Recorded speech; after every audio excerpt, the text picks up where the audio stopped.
cases that we handle has to do with police shooting of civilians. These cases are emotional, they're tough, they're fact intensive. The lawyers who take on these cases oftentimes are the subject of attacks, verbal abuse, etc. But if we don't step forward as attorneys, and you as the population, and hold bad police officers accountable, that endangers all of us. Today, we're going to give you an update on a case that we're handling where a young man was killed 1 year ago. We're going to update you on that case and give you some information on another case. Stay with us. This is going to be exciting.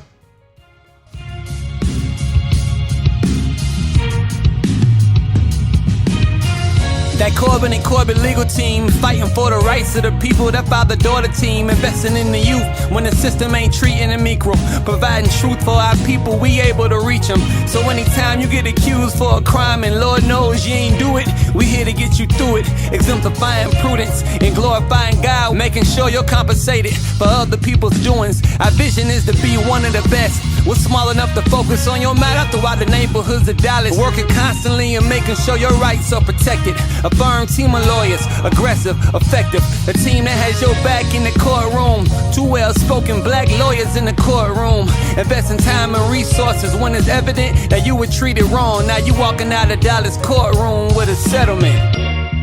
Corbin and Corbin, the father-daughter legal tag team that has your back in the courtroom. Our purpose is simple. To obtain the favorable outcome for each client and glorify Christ in all we do. Our vision is to be one of the best and most... Right. Thank you for staying locked in. We're going to get into this today. Again, we're going to talk about several cases that we're handling. Police-involved shootings of two young men of color. Chloe, how are you today? I hope you're doing well. You look well. What's going on? Thank you. I'm doing good. I have been traveling the past week and a half, kind of zigzagged across the U.S. And then I was in El Paso yesterday in relation to the Jessie Carranza case. I'm finally back home in the DFW area, but I am doing well. I'm glad to be up here speaking about these two cases with you, Dad. I'm excited to give the Rebels an update on the Jessie Carranza case and then introduce them to the Dustin Powell case that we're handling. I hope you're doing well as well, too. How are you doing? I am doing so fabulous. Like you indicated, we have been ripping and running, and so the bodies are tired and the minds are tired, although we had a very short vacation. But still, our jobs are very demanding jobs, and so it is what it is. But in any event, we are the Defiant Lawyers. I am the Minister of Justice, Attorney Augustus Corbett, and this is Attorney Chloe Corbett, also known as the Duchess of Justice. And together we make up the Defiant Lawyers. We provide legal analysis of trending politics, policies, personalities, and pop culture to empower you, the legal rebels, with the information you need to be very powerful advocates for justice and to know how to stand against this unjust legal system. If you're not a subscriber, please subscribe, like, share, and comment. And please, especially like. If you're not a subscriber, subscribe, but also like at the same time.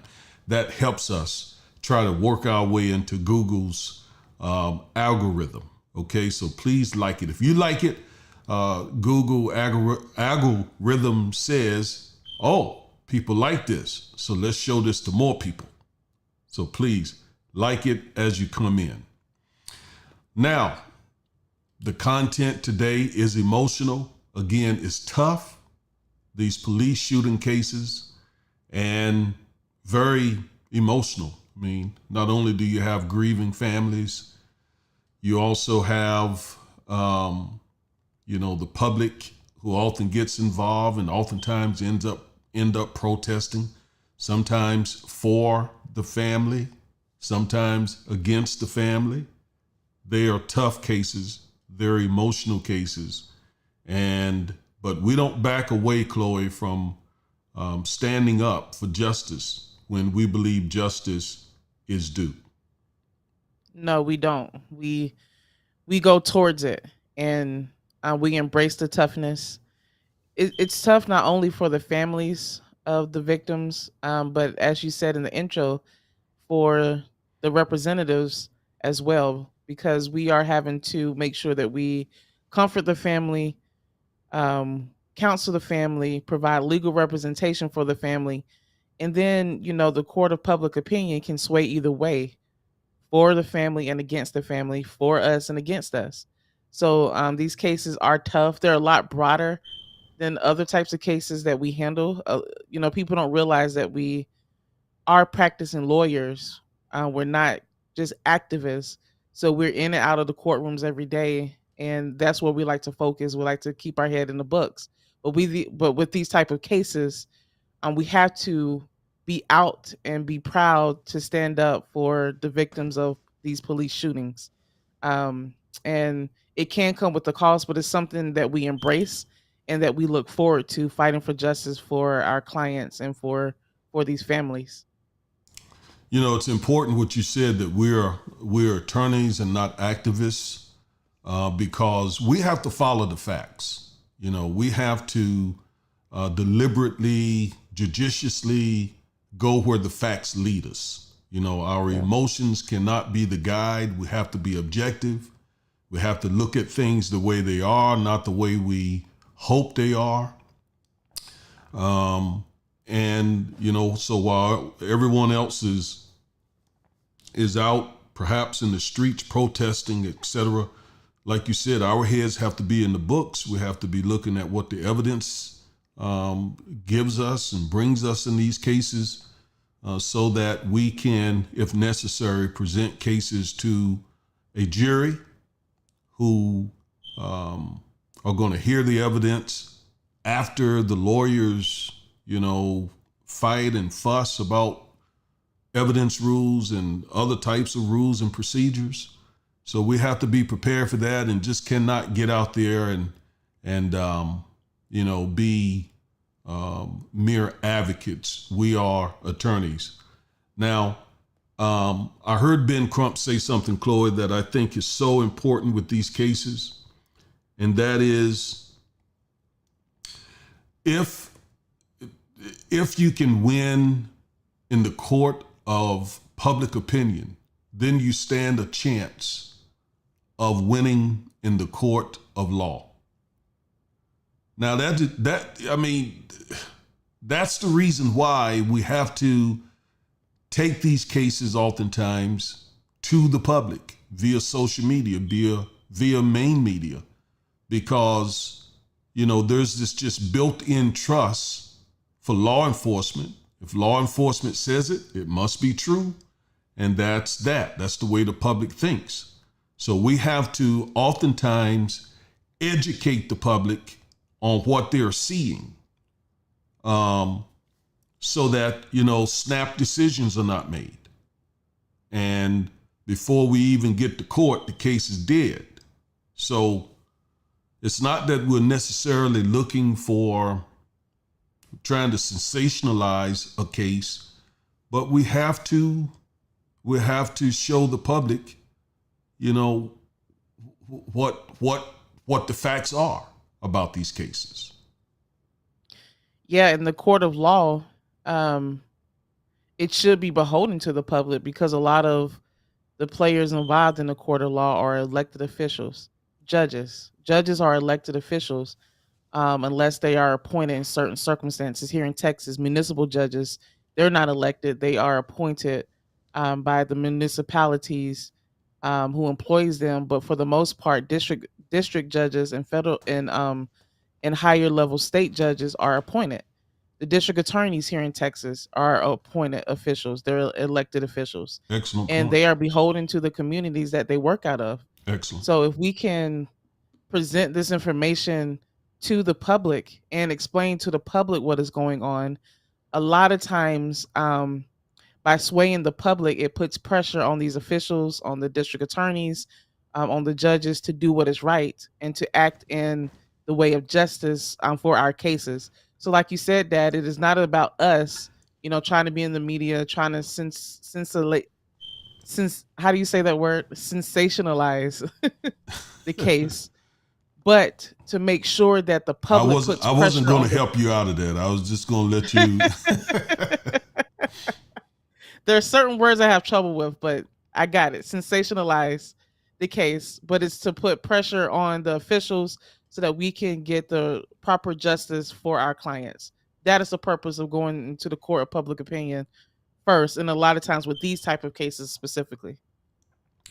And as a matter of fact, for one, I don't like going into the media, be honest with you, going to the media. Look, I'm an old country boy, live a simple life, and I enjoy my anonymity. All right, that's a word I have to think about before I say it. So I enjoyed being anonymous. I enjoy being just one of the fellas. But when you take on these kinds of cases and you have to take them out to the media oftentimes, because why do we have to do that? Because quite often the people that you look to for justice, oftentimes they won't do it unless you put pressure on them. As you just said, the judges, the district attorneys are elected officials here in the state of Texas. So they are beholden to and responsive to the public. But again, I just assume to not be known and just stay in the background. So it's not my nature to do that, quite frankly, but it's necessary. Yeah, it's not mine either.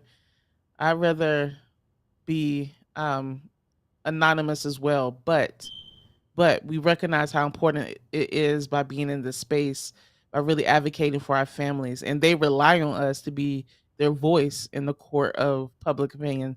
So that's why we do it, to get justice. And we did that a couple days ago. In fact, we had a news conference for the Jessie Carranza case.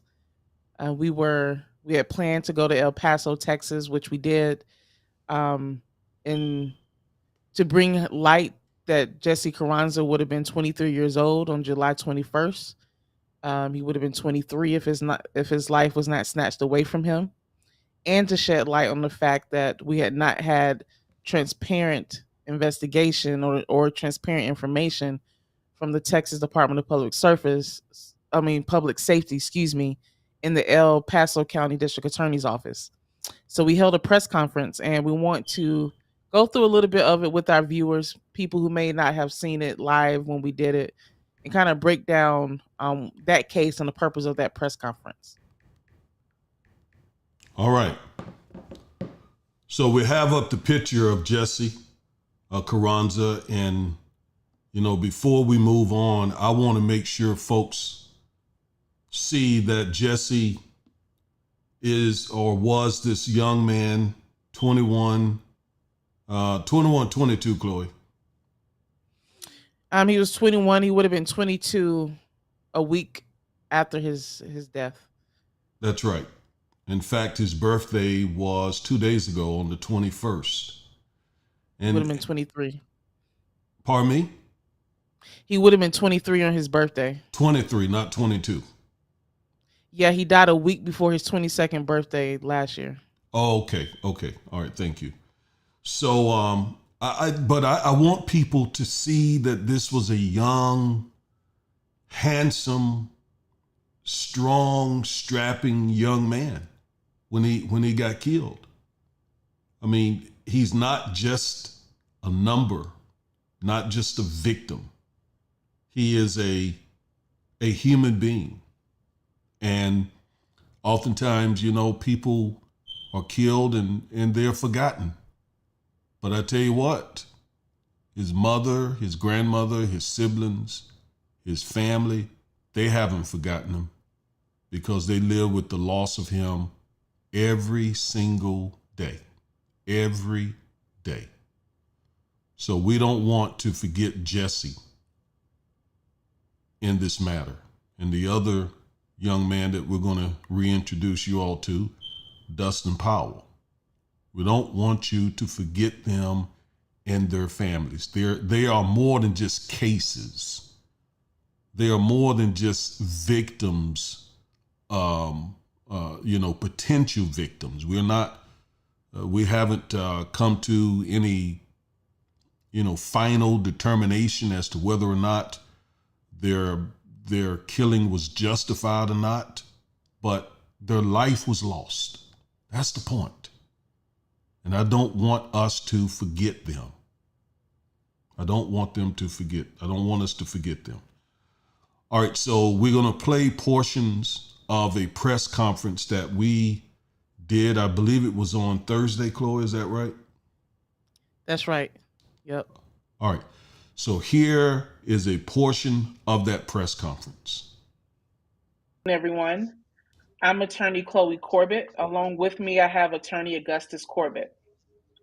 We have the honor and privilege, yet sadness, of representing the grieving mother of a young man named Jessie Carranza. We thank everyone for being here today. Today, I am in the great city of El Paso, Texas, and we plan to conduct this press conference in person, but due to COVID-19 rapidly rising.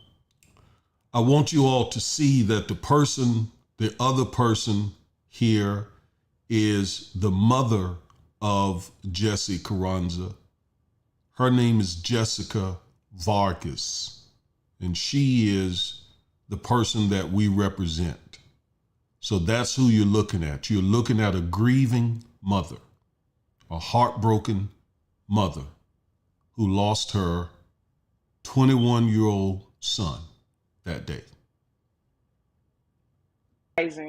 We decided to do a virtual press conference instead.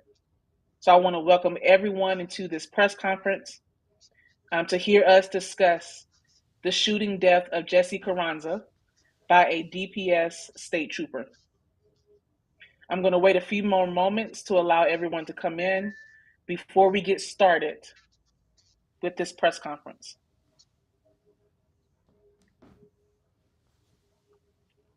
We want to thank each and every one of you for being here and for listening to this as well.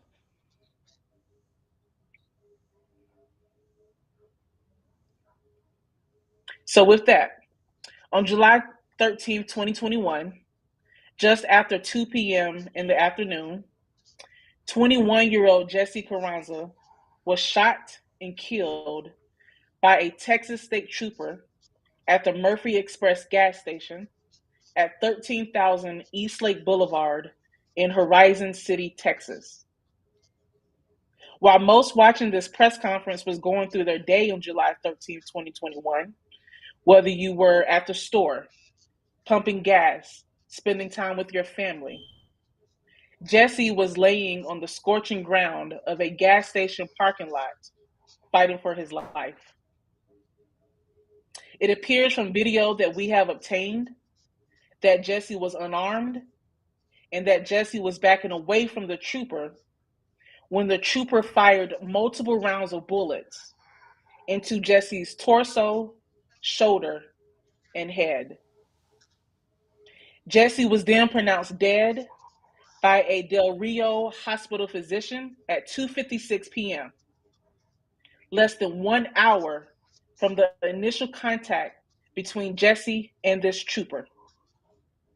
So before we get into our efforts to retrieve information about this case, let's talk about Jessie. Let's talk about the human being that Jessie was and the potential that he had with his life. Today is Jessie's birthday. Jessie was born on July 21st, 1999, and he would have been 23 years old today. So I want to take a few seconds to reflect on his tragic loss of life.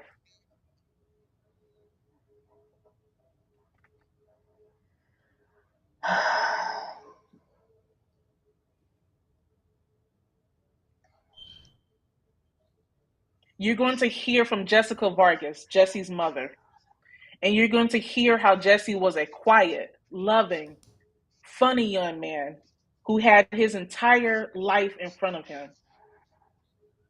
He is survived by his mother, Jessica Vargas, by his father, Jose Luis Joe Carranza Sr., by his stepfather, Maurice Powell, by numerous siblings, grandmothers, aunts, uncles, friends, and so many more loved ones that he had a positive impact on. You're going to hear directly from Ms. Vargas today about who Jesse was and the impact. So there is some of the press conference, some of the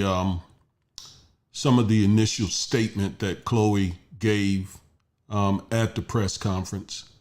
And as you all could see, Ms. Vargas, the mother of Jesse, was barely able to get through this a year later. So this has been a tragic event in her and her family's life. And we're trying to, where the facts lead us, if they lead us to showing that there's culpability on the part of this officer who shot Jesse, then we intend to hold him accountable under the law. So we're going to fast forward the press conference so that you can hear some of Ms. Vargas's responses to Chloe, some of the questions that Chloe and I asked her. All right, so let's go back to the press conference. That he had on everyone that he came into contact with. Jesse's family hired our firm almost immediately after he was killed on July 13, 2021. And we have been working tirelessly behind the scenes to obtain information about the investigation of the Texas Department of Public Safety Texas Rangers. And unfortunately, for over a year, we have received almost no information about this shooting and about what led to Jesse's death. So yes, Chloe, before we actually hear from Ms. Vargas, let's talk a little bit about what you were just mentioning in the video, and that is how difficult it has been to get any information from DPS and from the El Paso District Attorney's Office. Yeah, so as we said yesterday at the press conference, that was the whole purpose of the press conference, which was one, to humanize Jesse and let the public see who he was and the type of character that he had, but two, also to inform the public about how many roadblocks we were having to get information about what exactly happened. And the reason why we want and need information is because we have questions that we're wanting to be answered. So we decided that, it's been a year. We had not received much information from DPS and then subsequently the district attorney's office. So let's hold a press conference to inform the community about our efforts to get the information and the lack of transparency from both DPS and other officials in getting that information. So that was the purpose of the press conference. That was the sole purpose. That's right. And to be specific, the DPS, out of 100 and from what we can tell, over 100 pages of an investigative report, we got 2, maybe 3 pages that were highly redacted. I mean, there was basically no information on it on those pages. So we've, worked we have worked the means that you work to try and get this information, but we have not been able to get it from DPS. And by the way, we see what a circus is going on right now with the Uvalde shooting. So if it's that much of an issue to get information about the shooting death of multiple children, you can imagine how it has been for us with this sad killing. And then as far as the district attorney's office is concerned there in El Paso, we have repeatedly requested information, and they have given us not one single piece of information. And when I say us, I'm talking about the family. We represent the mother of this young man. Not one single thing. Not one. And not even the name of the officer who shot Jessie. The family doesn't even know the identity of the man who shot their son. That's outrageous. That's outrageous. And so as Chloe said, we went there. Chloe went there this past week to see if she could get an audience with the district attorney or an assistant district attorney about this matter. And we almost had it done. Had scheduled a meeting. Chloe, go ahead and talk about, when you went to the DA's office. Yeah, I went to the DA's office and waited in the lobby for almost 2 hours, trying to get an audience with the DA or the ADA. And finally, like you were saying, that we were able to get a meeting scheduled for next week. And Ms. Vargas, she was very happy to hear that. Very happy. Everybody's excited. Okay, maybe we're getting ready to get some info. Yep. And then the very next day after this press conference, we receive information that we would no longer be having that meeting unless it's in person. Okay. And keep in mind, like we said before, we are very busy lawyers. We have trials and hearings coming up in the next few weeks, in the next couple weeks. And so that was a change from what it was before. So at this point, we're still hoping that we can have that meeting and have an audience with the Honorable District Attorney out of El Paso. Yes. Yeah, I mean, now let me say this. I think I have here the DA's statement. Let me see. Let me go to my iPad, because after we did the press conference, DA Rosales issued a statement. Mm-hmm. So let me see if I can pull that up, actually. I have it here if you want me to read it, or do you want to put it on the screen? I'm going to see if I can put it on the screen. Yes, I think I have it here. I got it right here.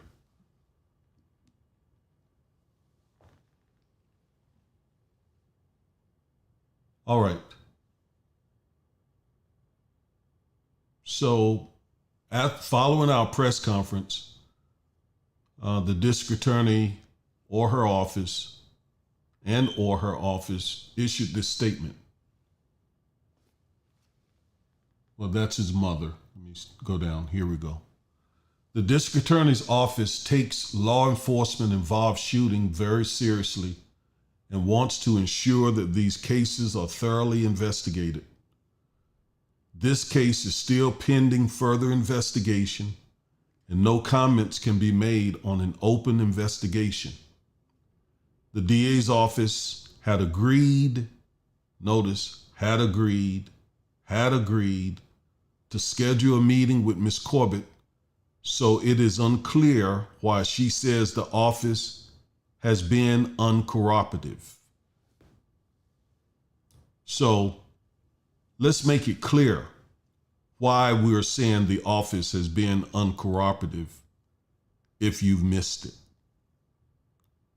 Here's why we say the office has been uncooperative. Jessie Vargas was killed by the DPS officer July 13th, 2021. What is Jessie this? Carranza. Pardon me, Jessie Carranza. Jessica Vargas is his mother. The DPS officer killed Jessie Carranza on July 13th, 2021. This is July 23rd, 2022. That's over a year. And we have gotten nothing. Nothing. We've emailed, we've called, we've begged for information to give this family. And we told you DPS doesn't give us anything because they say that they got to follow the district attorney's office. And the district attorney's office just keep telling us what? This is what? A law enforcement. An ongoing investigation. Right, an ongoing investigation. This is a law enforcement involved shooting. I guess they're handled different because, listen, Chloe and I have done criminal work. In fact, she was a prosecutor. And when I've done criminal defense work, the prosecutors are always telling me how they got to check with the victims, how they got to keep the victims updated, it's all about the victim or the victim's family. That has not been the case here. It has not been the case with us in this family. I don't understand it, to be honest. So that's why we say this office has been uncooperative. And I don't think that that's that's not an incendiary word. Uncooperative. How else would you put it? What else would you say? And the fact that she scheduled the meeting, let me be clear. The DA scheduled the meeting on the 21st, July 21st, 2022. That was over a year that it took us to get this meeting. She scheduled it 1 year later. And apparently, I don't know what else to say. She points out that she doesn't understand why we said it was cooperative. And then after the press conference, she contacts us, her office contacts us and said, the meeting is canceled unless you come back to El Paso from Dallas and hold a meeting. We're not going to hold a meeting via Zoom. We're not going to do a telephone meeting.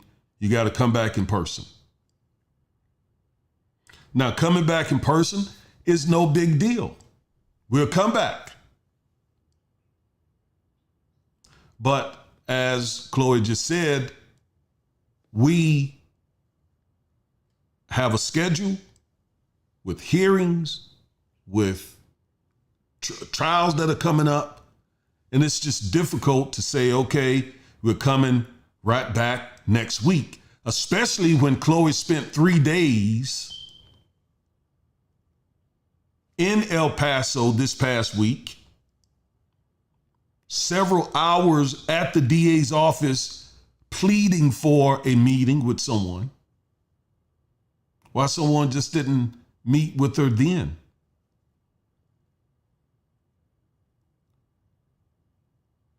right? Yeah. Yeah. Or even by telephone. We offered, okay, once the plan changed, let's do it by telephone.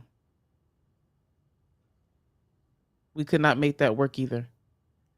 So, and this is for Ms. Vargas and her family to get information, to get questions answered. And let So like me we just said at say the right press, there on that point, Chloe, hold your thought. Let me just say on that point that, if something is done to get back at us, it affects the family because we are their representatives. It affects them. This is, not something personal toward us or even toward the DA. This is about the victim's family.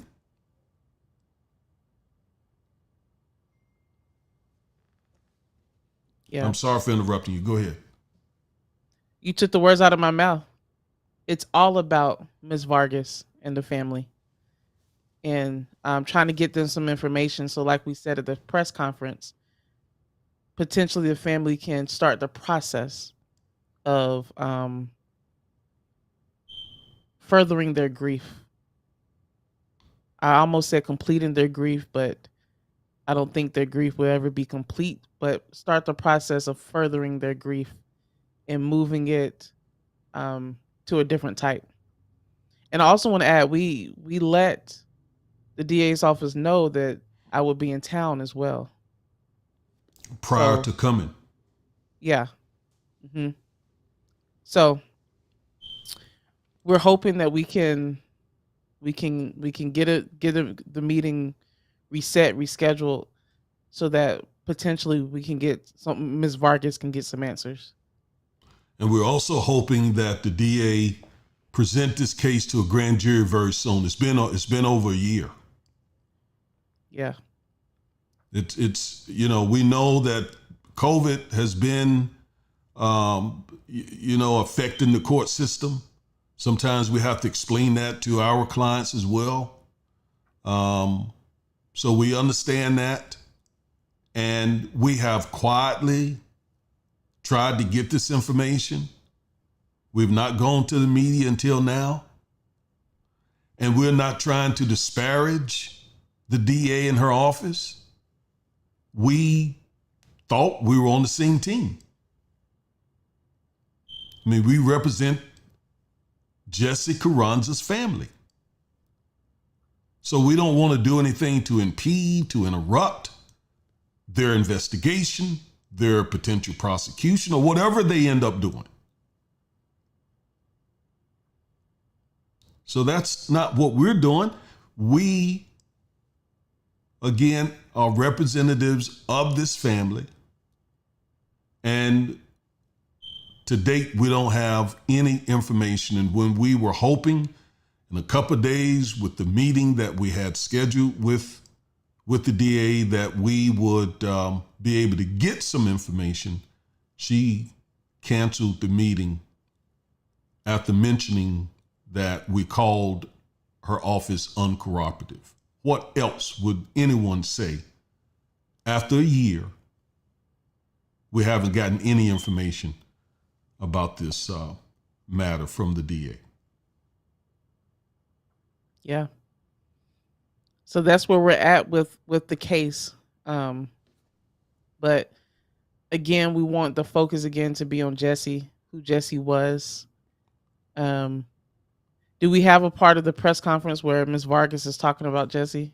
That Yes, I'm gonna have to try and fast forward to that, but let's go back to the press conference. okay. And that is the purpose of this news conference today. We are demanding that the Texas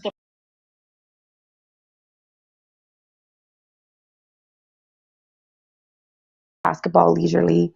He played football and okay. I just want to bring out that Jessie was very loving. He never started trouble. He was very independent. he was working. He had his own place. He never asked me for anything or asked me for too much. And he was just very obedient. And I don't see how this happened from one day to the next. I mean, it's hard enough to grieve over somebody, let alone without answers. And my son should have outlived me. He had another 60 years at least. Can you tell everyone what Jesse's personality was like? Well, he was fun-loving, quiet, reserved. He liked to play sports. He played basketball leisurely. He played football in high school. And he liked to just work and relax, you know. He liked to have fun, but not Jesse too much fun, you know. He was responsible. I'm sorry. Go ahead. Is Jesse your oldest child? Yes, he's my oldest, my firstborn. And can you tell everyone, Ms. Vargas, what is the impact of Jesse's loss of life been on you and your family? Well, I mean, it's really hard to deal with. It's like something's missing, and it's just not the same. You know, he should be here. I would see him at least once a week. He would come over Sunday for dinner, and it's just weird. It feels incomplete. What type of things would you all do together when you were together? Well, I mean, we would just hang out. We would go to water parks together, go play basketball together, go to the park, have cookouts, and go out to eat, go shopping. What are some things that you want the public to know about Jesse? Well, I mean, I know he didn't deserve this, and I know he didn't ask for it. He was not a criminal. He was always an obedient child, so I know to an officer of the law, he would have been obedient as well. He was not violent. He was very loving and he would just put others before himself. You know, he was always thinking of others. Can you tell everyone what your family's ties to the El Paso community is? All right, so those are some of the things that Miss Vargas had to say about Jesse. And, you know, what strikes me, Chloe, too, is this was basically, I mean, he, under the law, was an adult, but he was a child. I mean, look at him. I mean, a baby-faced child. Yeah. A really, really young man, barely out of his teens. Let me put it that way. And it's really sad that he's not here. It truly is. I remember being, 20, 21, 22, and just having so much potential. So much potential. I mean, you're just starting your adult life, and you're at the age of that age trying to figure out what you want to do with your life. And you saw how Ms. Vargas said that he was very loving and put everyone else before him. So yes, that is a loss that his family's feeling right now. Well, I'm glad that she has those memories to hold on to. Yeah. Those memories will get her through the tough times. Let's now switch our attention to another aspect of this press conference, and that is how various media outlets handled our press conference. Okay? And there are two to be exact. One, KFOX14 wrote a story up after we finished our press conference that was just incorrect. It was just completely, certain parts of it were false. So let's show that. Let's go back to my iPad.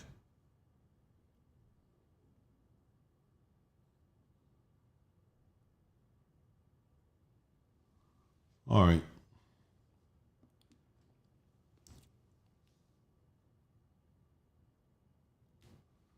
So this is KFOX 14 CBS 4. And they say the family of a man who was shot and killed by a Texas state trooper in El Paso is suing the Texas Department of Public Safety, claiming the shooting was not justified. The family of 21-year-old Jessie Carranza and their attorneys, Chloe Corbett and Augustus Corbett, made the announcement during an online press conference on Thursday.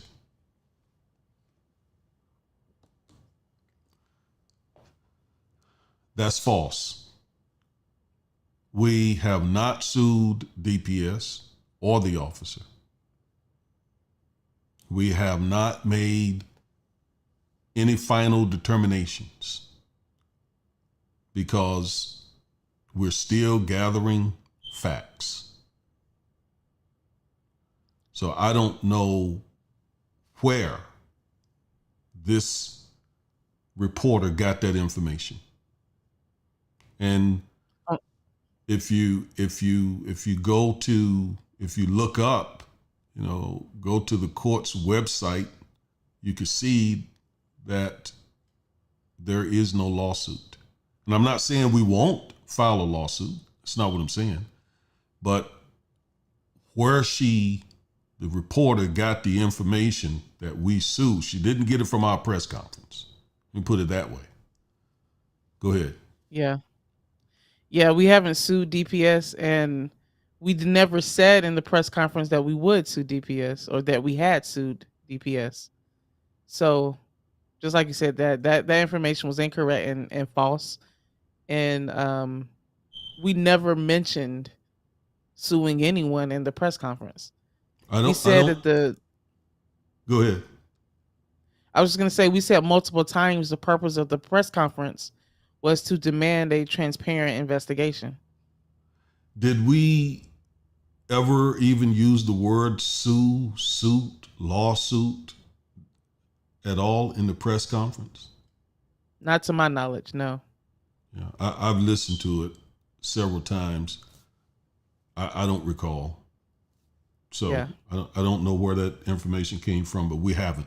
Again, doesn't mean we won't. I mean, if the facts lead us to file suit, we will, but we haven't. And so where that came from, I have no idea. All right, now contrast the way this was written with the way another outlet reported it. This one is KTSM. They handled it completely different. Let's look at that now. Back to my iPad. So their headline says, nearly a year later and on his birthday, Jessie Carranza's family and their lawyers are still asking for information from DPS in the district attorney's office about the day he was killed. And they go on to say, I just want them to know that I love Jessie. Jessie was loved by a lot of people and his life was cut short. That was Jessie's mother. The article says, it should be over a year, but. Yeah, well, we won't nitpick on that because they did a much better job reporting this. Exactly.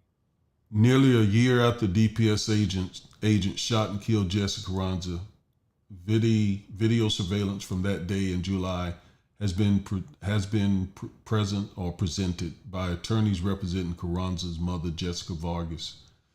In the video, you can see Carranza's white truck drive over and park behind the DPS agent's vehicle while he's pumping gas. The two then get into a physical altercation, and a short time later, Carranza backs away. The lawyers stop the video surveillance recording, pointing out that when Carranza backed away, he no longer posed a threat to the officer and should not have been shot. And then they quote me, "This is the reason why we want to know what DPS, what the El Paso District Attorney's Office uncovered in their investigation so we can get answers to these questions.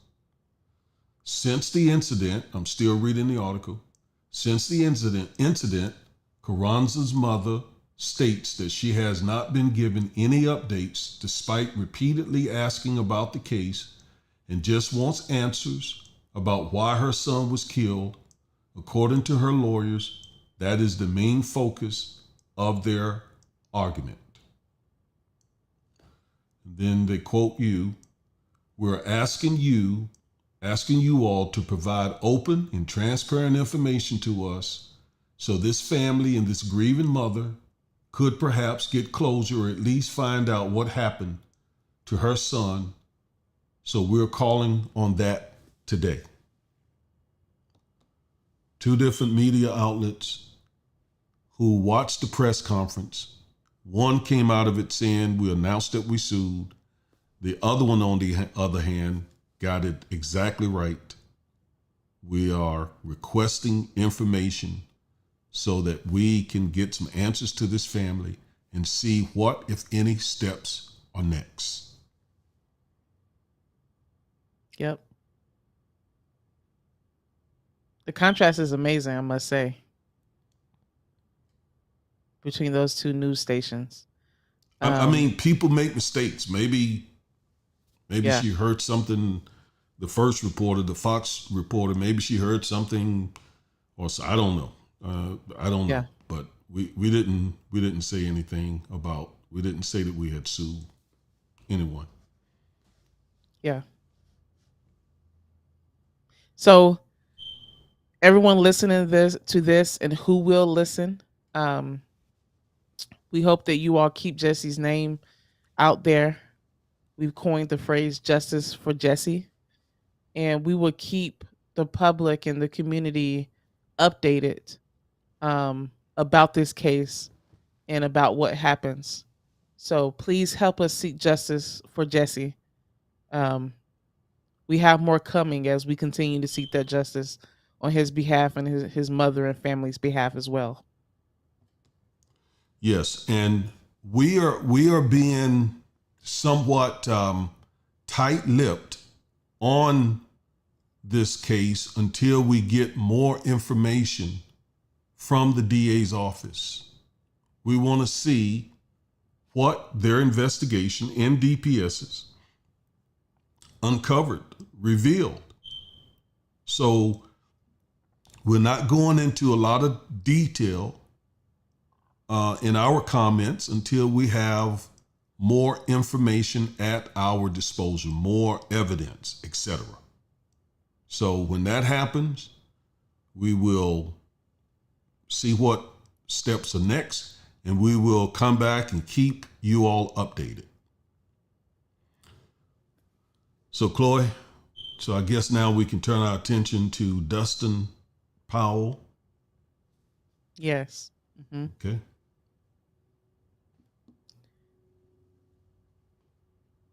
This is Dustin Powell. This is another police shooting case that we're handling on behalf of his mother, Brenda Sanders. And as you can see on the screen, Dustin was killed by a Lacey Lakeview, Texas cop, Thomas Beasley, who shot Dustin to death on February 7th, 2021. So this is another police shooting case. This is out of the Waco area in Lacey Lakeview, Texas. We do have this officer's name, Thomas Beasley. The case is similar, but the way the investigation has been handled has been different. We have not had all of the roadblocks in getting information on this case like we've had with with Jesse's case. And that is because the Dustin Powell case involved a local police agency, police officer, from a local police department, the Lacey Lakeview Police Department, and DPS came in and investigated that case, and they were a lot more forthcoming with their investigation, because they were investigating another agency's officer versus one of their own. So this is another tragic case. Dustin Powell, again, he was a Well, let me loving- say that DPS has told us that they're not releasing information with Jessie's case because the El Paso District Attorney's Office has instructed them not to. So, I mean, that, that's what we've been told. So we have to go with that until we find out otherwise. And we will. Trust me, we will. But for now. But yeah, Chloe, you were saying with Dustin. Yeah, Dustin Powell, he was a loving man. He survived by his older sister, Tiffany Powell, his mother, Brenda Sanders. They were a very, very close-knit family. He also had family and friends who loved him dearly. We've spoken with multiple uncles, his best friends, obviously our client, just about, the type of person that Dustin was, how loving he was. He was quiet as well, but he was funny. He was a good man as well. And he loved his family deeply, his mother. Friends told me that Dustin and his mother had such a unique bond. They were so close, and Dustin was always thinking of ways to help take care of his mother and help provide for his mother. And he was thinking of ways to start businesses to help the community and help his mother as well. So Dustin was very, very much loved, just as Jessie, and it's so tragic about his loss of life as well. And his family, they're still feeling it deeply to this day too. So we're fighting for justice on behalf of Dustin Powell, who was another man out of the Waco, Texas area who was shot and killed by a police officer. And we're fighting on behalf of his mom as well. And those are just several of two of the cases that we're handling. We have other police involved cases that we're handling as well. And as I said in the beginning of this whole thing, these cases are really tough. They're very tough. And so, but we're up for it. We're built for it. We're going to fight for these families all the way. Yep. All the way. Yep. We're going to let the facts lead us. Again, we're not activists in the sense that we're out in the streets, all of that. We fight inside the courtroom. That's where we fight for justice. So we thank you all for joining us today to keep the names, the lives, the memories of these young men out there and keep their families in prayer. Jessie, Carranza, and Dustin Powell, please pray for their families, as I said, and also pray for us as we're out here in the hedges fighting oftentimes very powerful forces. So, Chloe, any closing words? I think you said it perfectly. Justice for Jessie and justice for Dustin. That's what we're seeking. Thank you all for joining us today.